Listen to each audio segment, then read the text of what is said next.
Salut tout le monde, salut YouTube. Et ouais, j'ai plutôt bien fleuri. Je vais commencer directement avec une question. Savez-vous comment faire un planning? Ok, et maintenant si je vous dis sans logiciel? Et ouais, et bah écoutez, ça tombe plutôt bien car c'est exactement ce qu'on va voir dans cette vidéo. Pour ceux qui me découvrent, je suis Shikami, passionné de streaming et je vous le fais savoir à travers mes vidéos tuto ainsi que sur ma chaîne Twitch. Mais d'abord, je me permets de vous rappeler pourquoi faire un planning sur Twitch. Je vais encore radoter, mais les plannings quand vous êtes streamer, c'est très important. Ils permettent de mettre au courant vos followers, qu'est-ce que vous allez streamer et surtout à quelle heure. Ne négligez surtout pas son utilité, sachant que la régularité est l'une des bases pour se développer sur internet. Et le premier qui dit Antoine Daniel, je le mange. Vous pouvez le publier chaque semaine sur vos réseaux sociaux comme Twitter, Instagram, un Discord si vous en avez un, ou même sur la bannière de lecteur de votre stream quand vous êtes offline sur Twitch. Évidemment, il faut en faire un avant tout en fonction de ses envies et ses disponibilités. Maintenant qu'on a vu pourquoi les plannings sont de bons atouts pour les streamers, passons à la pratique. Pour créer notre planning, on va se rendre sur le site Stream Planner. Le lien est en description et petite précision, ce site a été créé et codé par le streamer et développeur Le Gros Bubu ou Le Gros Boubou, écorcheur de pseudo depuis 2019. Donc si jamais vous avez des problèmes, des idées à lui faire part ou que vous voulez tout simplement le soutenir, je vous mettrai aussi ses réseaux dans la description. Une fois sur cette page,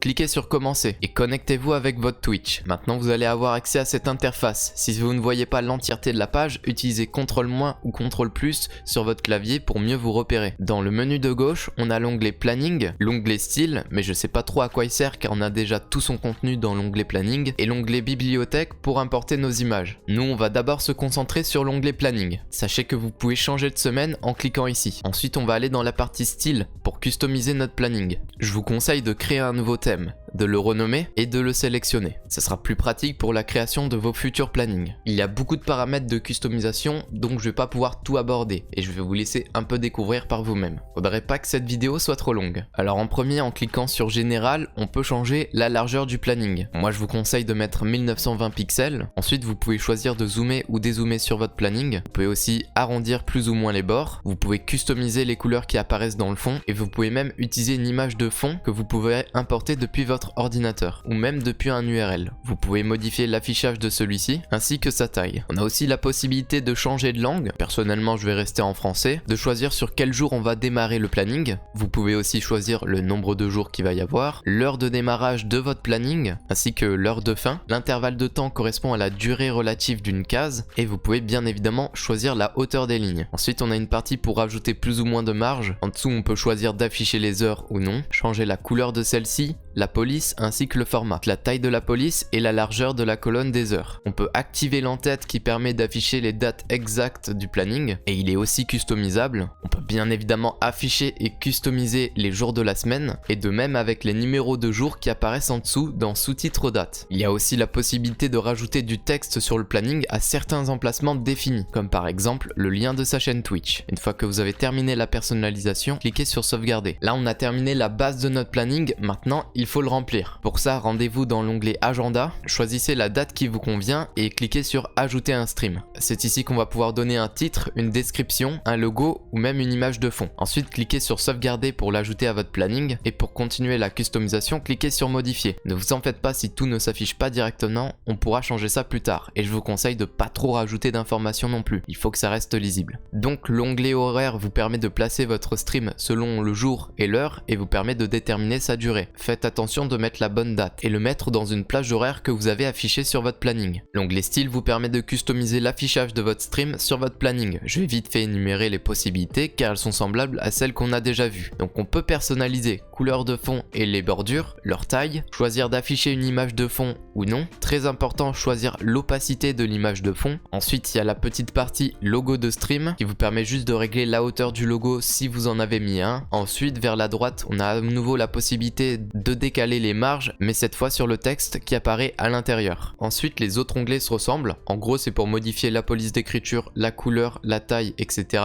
de votre titre, de vos horaires et de votre description. N'oubliez pas de sauvegarder quand vous avez fini et vous avez la possibilité de cloner vos streams pour pas vous prendre la tête à tout refaire. Une fois que vous êtes satisfait de votre planning, allez dans l'onglet partager et téléchargez-le. Il existe aussi une version overlay pour l'intégrer dans votre stream mais je vous laisse voir ça par vous-même car je la trouve personnellement pas pertinente. Le téléchargement peut prendre un petit peu de temps. Et une fois que c'est fait, vous pouvez publier votre planning sur les réseaux sociaux ou sur la bannière de votre lecteur Twitch. Si jamais vous voulez voir où ça se trouve, je vous invite à regarder cette vidéo. Vous avez vu, c'est plutôt simple de créer un planning, non? Si cette vidéo t'a plu, petit pouce tu connais. Et si tu veux un chic tips en particulier, tu peux me le dire dans les commentaires. Et oublie pas de t'abonner avant de partir. Tu crois que je te vois pas? Bref, c'est censé être une vidéo courte, donc je vous dis à la prochaine et restez gentils. Bye bye!